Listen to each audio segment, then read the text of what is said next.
শ্রদ্ধেয় সুকুমার রায়ের হাস্যরসে ভরা গোপচুরি কবিতাটি আমার ছোট্ট বন্ধুদের জন্য আমি শোনাচ্ছি। গোপচুরি। হেড অফিসের বড় বাবু লোকটি বড় শান্ত, তার যে এমন মাথার ব্যামো কেউ কখনো জানতো।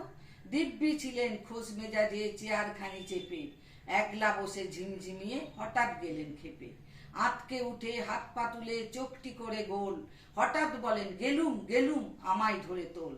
তাই শুনে কেউ বদ্যি ডাকে, কেউ বা হাঁকে পুলিশ, কেউ বা বলে কামড়ে দেবে সাবধানেতে তুলিস।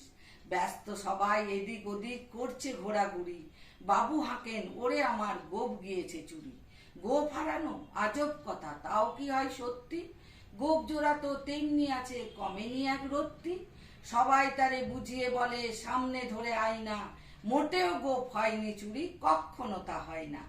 রেগে আগুন তেলে বেগুন তেরে বলেন তিনি, কারো কথার ধার ধারিনে সব বেটাকেই চিনি। নোংরা ছাটা খ্যাংরা ঝাঁটা বিচ্ছিরি আর ময়লা, এমন গোপ তো রাখতো জানি শ্যামবাবুদের গয়লা।